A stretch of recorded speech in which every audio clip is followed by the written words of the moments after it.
Olá, seja bem-vindo! Hoje nós vamos assistir reportagens produzidas pela Rede Prosa, uma rede de TVs universitárias associadas ao Comung, que é o Consórcio de Universidades Comunitárias Gaúchas. E nesta edição o tema é a relação da comunidade com a água. E a gente começa o programa de hoje com a reportagem do IPA de Porto Alegre. Uma das mais antigas colônias de pescadores artesanais do estado busca agregar sustentabilidade à cadeia produtiva do peixe. Localizada em Porto Alegre, a comunidade da Ilha da Pintada conta com 1.350 pescadores que fazem do Lago Guaíba sua principal fonte de renda.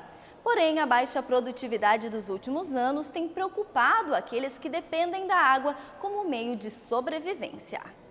O lago, que o mundo conhece como rio, margeia a capital gaúcha e surpreende quem chega na cidade. A vista não alcança, mas o Guaíba tem quase 500 quilômetros quadrados e recebe água de 4 importantes rios do estado. O chamado Delta do Jacuí inclui várias ilhas. Uma delas é a Ilha da Pintada, que abriga a segunda mais antiga colônia de pescadores do Rio Grande do Sul, a colônia Z5. Eu, praticamente com 9 anos, já estava nos barcos do meu pai, pescando. Quando eu não conseguia, que ele não deixava eu pescar, mas eu ia junto. 66 anos que eu trabalho pescando. O senhor está com quantos anos? 74. Comecei com 7 anos.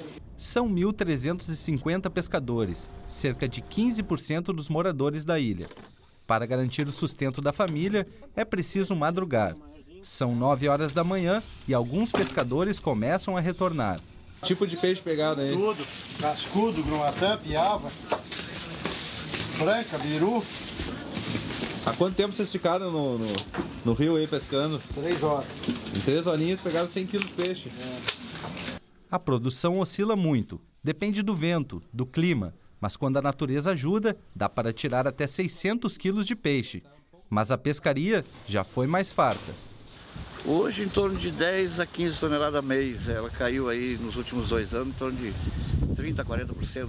O plano de bacia hidrográfica do Lago Guaíba enquadra esse trecho do Delta do Jacuí na classe 4, ou seja, a pior delas dentre as 4 classes que a legislação que estabelece a política de recursos hídricos assim o estabelece. A quantidade de oxigênio na água, a concentração de matéria orgânica e a acidez são os principais indicadores usados para identificar a qualidade da água. O responsável pela poluição não tem um único nome. Para o seu Vilmar, a indústria tem grande parcela de culpa. Você lembra daquela que mataram 90 toneladas no Rio dos Sinos? O Sinos é um dos 4 rios que desembocam no Lago Guaíba, juntamente com o Gravataí, o Caí e o Jacuí. Além da poluição, o que também prejudica a pesca é a falta de conscientização dos próprios moradores. Uma forma de proteger este ambiente é o de perceber toda a cadeia produtiva que vem da pesca, a construção de embarcações e o artesanato, por exemplo. Aqui tem escama, tem couro do peixe aqui também. Tem couro do peixe também aqui. Ou seja, vocês aproveitam tudo do peixe. Aproveitamos tudo do peixe. Ó, isso aqui é do couro do peixe, ó. Por sua importância, desde 2005, o Parque Estadual do Delta do Jacuí é uma área de preservação ambiental. Este ecossistema, formado por ilhas, banhados, alagados e matas, apresenta uma rica biodiversidade que encanta. O Rio dos Sinos banha 32 cidades do Rio Grande do Sul e corta a região do Vale dos Sinos. Foi através dele que os colonizadores alemães desbravaram parte do nosso estado. Mas de 1824 para cá, muita coisa mudou. A diferença na qualidade da água desse rio com o passar dos anos pode ser percebida também no decorrer dos trechos da bacia. É o que mostra a reportagem da TV Unicinos.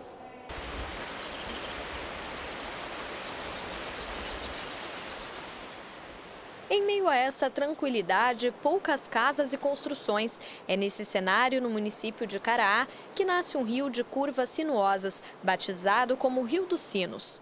Nós estamos a 2 quilômetros das nascentes e é esse mesmo rio que nós iremos beber a água lá nos municípios da região metropolitana, em Novo Hamburgo, em São Leopoldo, em Esteio e em Sapucaia. A Bacia dos Sinos está dividida em 3 trechos, superior, médio e inferior. Passa por 32 cidades, desde Caraá até a Foz, em Canoas. Fonte de vida, o rio está sempre em movimento, percorre 190 quilômetros. No trecho superior, o verde da mata ciliar colore a água. É a floresta garantindo a sobrevivência do rio. Aqui na localidade de Fraga, que fica junto à cidade de Caraá, a água dos Sinos ainda é cristalina. O rio apresenta suas características naturais protegidas. Isso acontece porque a concentração populacional ainda é baixa aqui na região. Com a ajuda de um equipamento adequado, é possível verificar a qualidade da água nesse trecho do rio, que fica próximo à nascente. Estou medindo aqui agora a condutividade elétrica. A presença de sais na água aqui é muito baixo. Esse número de 20 microsiemens é um número muito bom. Ele tem um significado indireto de que é um rio que não se encontra poluído. Na cabeceira do rio onde fica Caraá, a qualidade da água está entre as classes 1 e 2, definidas pelo Conselho Nacional do Meio Ambiente como adequadas para o consumo humano após tratamento. Só que essa água não chega na Foz com as mesmas características da nascente. À medida que a população aumenta, a qualidade diminui. Segundo dados do último censo do IBGE, Caraá tem cerca de 7.000 habitantes. No trecho médio da bacia, Taquara já alcança quase 55.000. A partir do município de Taquara começam os maiores problemas. Um dos maiores em Taquara é o antigo lixão, que provavelmente ainda produz esgoto de uma forma não controlável para o próprio Rio dos Sinos. Em São Leopoldo, que fica no trecho inferior da bacia, árvores e prédios disputam espaço. Já são quase 215.000 habitantes na cidade. A paisagem é bem diferente da de Caraá e o rio é quem sente os efeitos.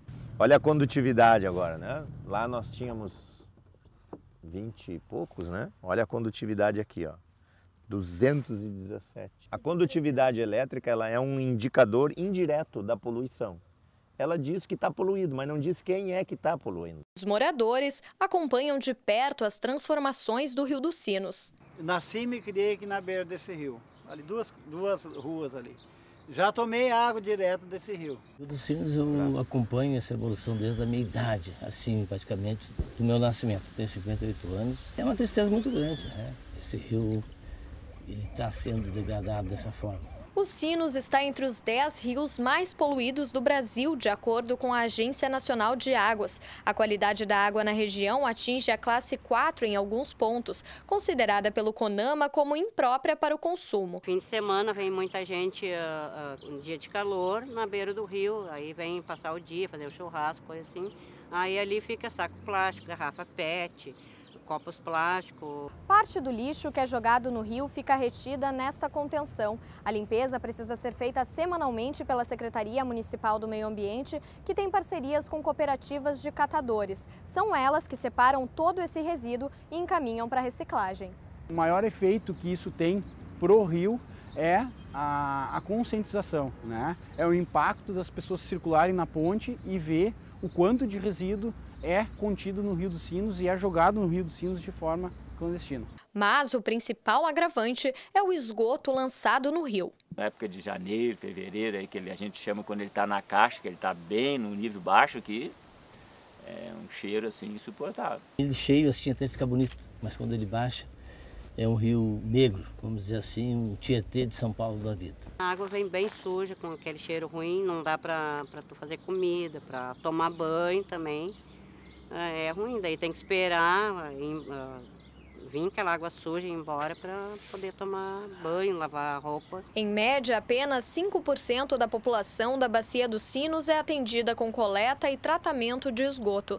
Das 32 cidades, São Leopoldo ainda é a que mais trata, aproximadamente 20%. Mesmo assim, está longe da meta prevista pelo Plano de Bacia, lançado em 2014, que estabelece ações e investimentos para a gestão das águas nos próximos anos. No primeiro momento, o objetivo é reduzir a carga de poluição de 20%, depois 35% no segundo bloco, 50% até chegar ao final de 20 anos, a universalização do tratamento dos principais problemas, né? Nós vamos ampliar em 100 quilômetros de rede, vamos tratar 100 litros por segundo e a partir de, no máximo, 2 anos. Com isso, nós vamos atingir 50% do percentual de esgoto tratado. O maior desafio é conseguir a verba, onde que nós conseguimos ampliar para toda a cidade. Então, são muitos milhões para tratar toda a cidade. A queda da qualidade da água ao longo dos trechos do rio torna a preservação dos mananciais indispensável. O grande desafio da sociedade é fazer um uso dos benefícios que a natureza nos oferece sem degradar, sem destruir, mas garantir que as futuras gerações também possam usufruir daquilo que nós estamos vendo hoje.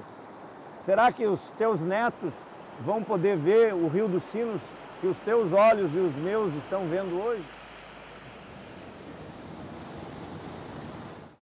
Um levantamento feito pelo IBGE em todo o país aponta para um dado que preocupa. O Rio dos Sinos é o 4º rio mais poluído do Brasil. O Sinos tem sua nascente em Caraá e segue 190 quilômetros até desembocar no delta do Jacuí, em Canoas, passando por 32 municípios e banhando cerca de 975 mil habitantes, sendo que 90,6% ocupam as áreas urbanas. E a relação dessas pessoas com o rio é intensa, passando inclusive pela sobrevivência. Veja mais na reportagem produzida aqui pela TV Fevale. Novo Hamburgo é a capital nacional do calçado, a 8ª cidade mais populosa do Rio Grande do Sul. Mas tem um título que não é motivo para orgulho. O município tem um dos trechos mais poluídos do Rio dos Sinos. E nessa pressa do dia a dia, o rio vai sofrendo a degradação, sem muitas vezes nem ser lembrado. A poucos quilômetros do centro da cidade, seu Ademar não sabe o que significa essa pressa urbana, mas sabe bem o que representa o rio. Ele prepara o anzol, joga a linha e espera o animal beliscar a isca.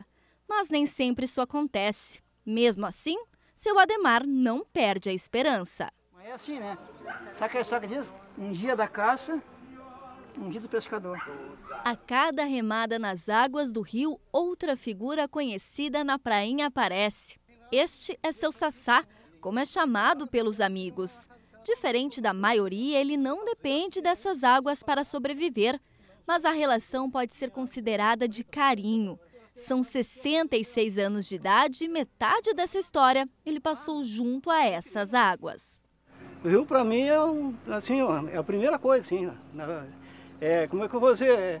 É como se fosse um ar que eu respiro. Na prainha em Lomba Grande existem cerca de 20 residências, mas 4 famílias realmente moram aqui. As demais vêm para veranear, passear, curtir o Rio dos Sinos. Mas quando chove, a situação da estrada fica assim, intransitável. Chega a roncar quando a água entra ali, ó. Entra ali, chega a roncar. Baixa a casa, vai embora. Fazer o que, né? Tem que ficar no Deus separou, né? Seu Ademar não tem condições de morar em outro lugar, assim como a maioria das famílias que vivem às margens dos Sinos. E a chuva por aqui castiga. Prevendo o avanço das águas, as casas já são construídas sobre pilares e barco é acessório indispensável. Mas mesmo com toda essa dificuldade, tem gente que não quer sair daqui. Caso da Dona Cleci. Apesar de uma casa simples, sem água encanada e energia elétrica, ela é feliz. E claro, não trocaria esse lugar por nada. Eu gosto mais de estar assim no meio do mato. Por que a senhora gosta de morar aqui? Porque a gente sente um ar puro da natureza, né? São arroios como o Pampa, o Gauchinho e o Luiz Rau que fazem dos Sinos um rio. E a grandeza dessas águas também ajuda a morrer com o agravo da poluição. Quem mora às margens do arroio percebe isso no seu cotidiano. Desanima a gente. Que consegue as coisas, quando vê vai tudo de novo. Daí não é fácil, né? Basta olhar no entorno que percebemos o lixo a céu aberto. Ele, junto com efluentes químicos industriais e o esgoto, matam os sinos a cada dia. vai ser definitivo para o salvamento do nosso rio é a minimização das cargas poluidoras de origem de esgoto. Em Novo Hamburgo, somente 4,5% do esgoto é tratado. O resto dos dejetos cai direto nas águas do rio. Mas a promessa é que esse cenário mude. A Companhia Municipal de Serviços de Água e Esgoto tem um projeto para que 80% do esgoto seja tratado em 3 anos. Nós pretendemos iniciar este ano ainda, no início do ano que vem, a construção da estação de tratamento de esgoto. Então, essa obra está prevista para a duração de 1 ano e meio a 2 anos, então para o final de 2016, início de 2017, nós estaremos em condições então já de tratar 80% do esgoto da cidade. Foi assinado neste ano o Plano de Recursos Hídricos da Bacia Hidrográfica dos Sinos. O documento pretende zerar a poluição das águas. Apesar do processo ser longo, o rio já dá pequenas amostras de vida. Não que o rio esteja hoje no nível de que a gente vai dizer ele está salvo e recuperado ano que vem, mas não, ele vem melhorando. Essa é a esperança de pessoas como o tio Pati. Ele conhece bem o Rio dos Sinos. Cada peixe, cada árvore, cada enchente, cada poluição. Ele, assim como o especialista, consegue perceber uma pequena mudança positiva nos sinos. O rio em si, ele já melhorou bastante de uns anos para cá. Melhorou. Porque estava bem mais poluído. E o sino segue o seu curso. Nem sempre limpo, nem sempre grato pelo amor que recebe, nem sempre com o peixe da sobrevivência, mas na companhia de amigos como seu Sassá, que conhecemos lá no início desta reportagem. E é nessa relação que ele espera ver o rio que via na infância. Eu queria durar mais uns 100 anos para ver se vai acontecer. Eu acho difícil. A bacia hidrográfica do rio Passo Fundo abrange 30 municípios da região norte do estado e tem uma extensão de quase 4.900 quilômetros quadrados. Ela é responsável pelo desenvolvimento econômico, social e ambiental de toda a região, na área da economia, agricultura, pecuária e também como geração de energia. Sem a preservação desses recursos hídricos, toda a sociedade pode ter consequências graves no futuro próximo, como a falta de água, que já está ocorrendo em outras regiões do Brasil. Veja na reportagem da UPF TV. A região de Passo Fundo é conhecida como berço das águas, por ter um número expressivo de nascentes que são formadoras de grandes rios do estado. Neste local, conhecido como Povinho Velho, na divisa de Passo Fundo com Mato Castelhano, concentram-se as primeiras nascentes formadoras de 4 das 5 bacias hidrográficas da região do Planalto Médio. Nós temos que perceber que a água é um bem finito e ele é de importância fundamental, tanto para os fatores econômicos, sociais, para o desenvolvimento da sociedade. E esses elementos que nós possuímos nesse local, ele faz com que toda essa região do Planalto Médio tenha realmente um desenvolvimento mais adequado. O Rio Grande do Sul tem 25 bacias hidrográficas em 3 grandes regiões. Destas, 5 bacias estão na região de Passo Fundo. A parte em vermelho contempla a bacia que vai formar o Rio Guaíba. A grande área em verde representa a bacia hidrográfica que vai formar o Rio Uruguai. E a parte em amarelo vai formar a bacia litorânea. O que nós não podemos deixar acontecer é o que vem acontecendo hoje em São Paulo. Faltou gestão, né? Faltou imaginar um futuro com água e com qualidade, e a gente tem que pensar assim que daqui 20, 30 anos pode faltar água assim na nossa região. Nós estamos junto com as nascentes, nós temos que nos preocupar hoje com as nascentes, né, e não com enchentes. Aqui na região de Passo Fundo nós não temos problemas com enchentes, sim com nascentes. Uma bacia hidrográfica é uma área territorial onde se localizam diversas nascentes, arroios e córregos que desembocam em um rio principal.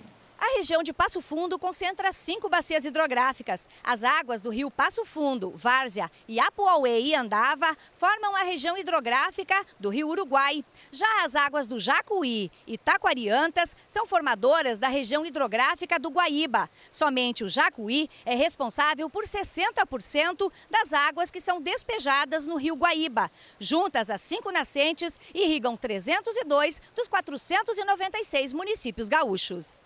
O município está trabalhando em um programa de conservação, limpeza e monitoramento da água em 8 pontos do rio Passo Fundo e na recuperação da mata ciliar em um programa de educação ambiental com as comunidades ribeirinhas.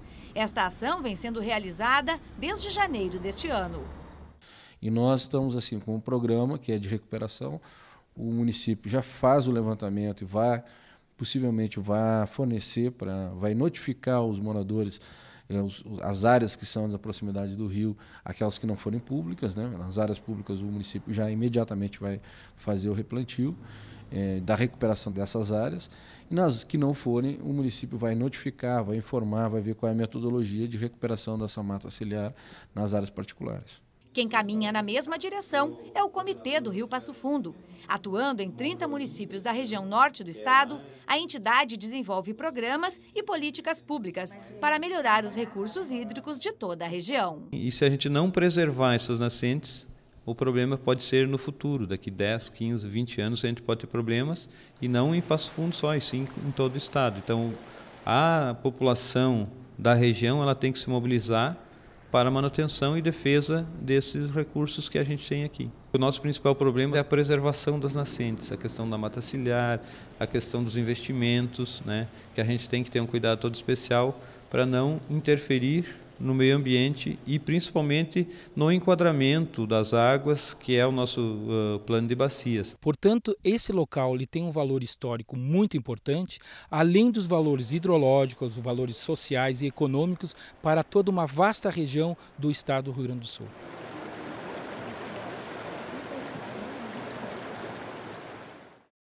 Águas límpidas que se transformaram em depósito de lixo a céu aberto. Você vai conhecer agora a história do arroio Cadena, que circunda Santa Maria na região central do estado. A TV Unifra mostra por que ele é o principal recurso hídrico e, ao mesmo tempo, um dos maiores problemas ambientais enfrentados na cidade.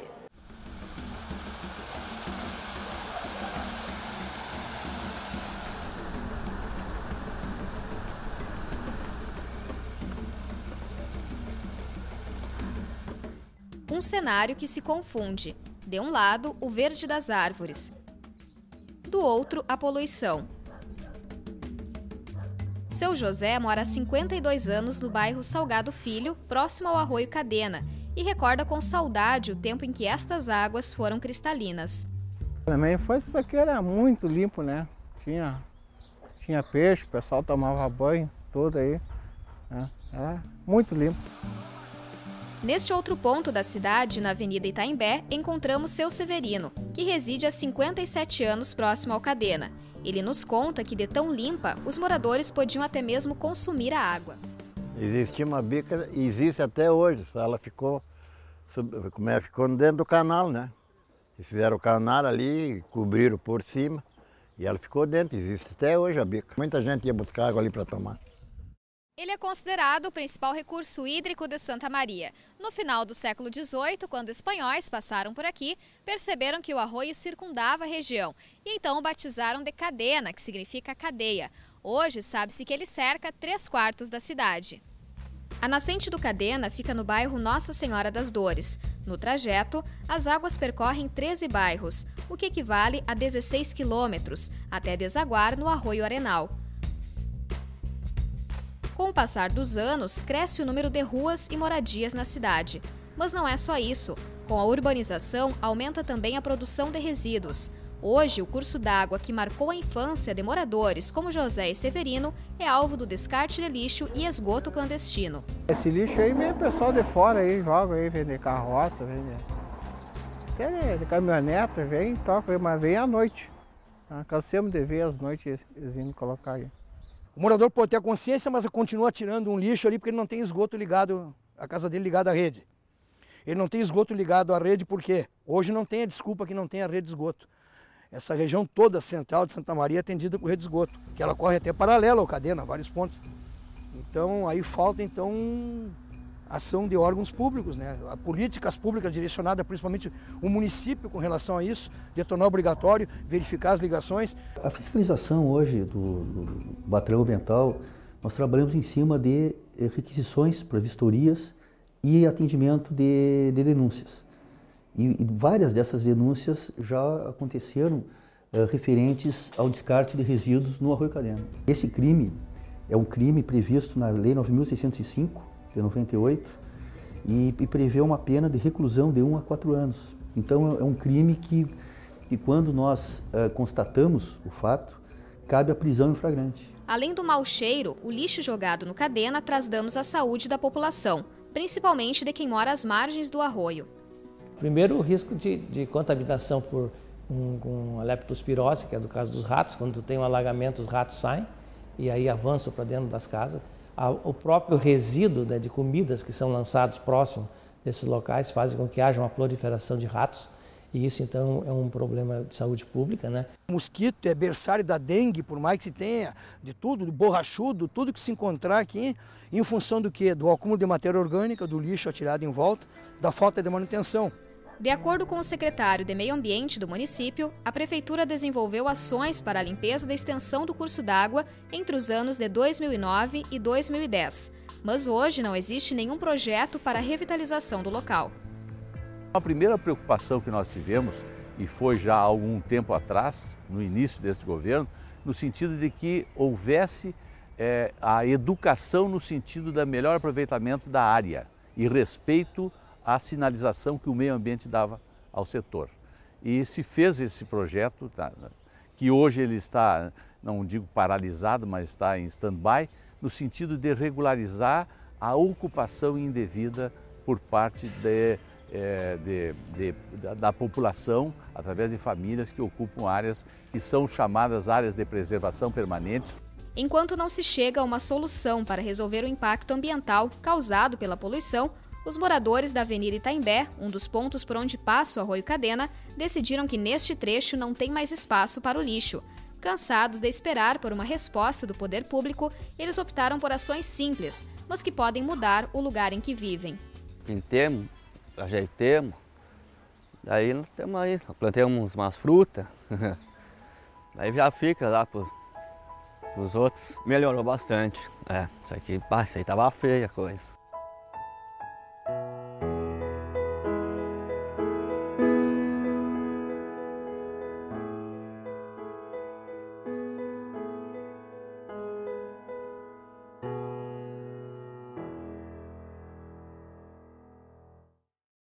Agora a gente faz uma pausa, mas em seguida voltamos falando da relação da comunidade com a água, através das reportagens de TVs universitárias aqui do estado. Fique com a gente!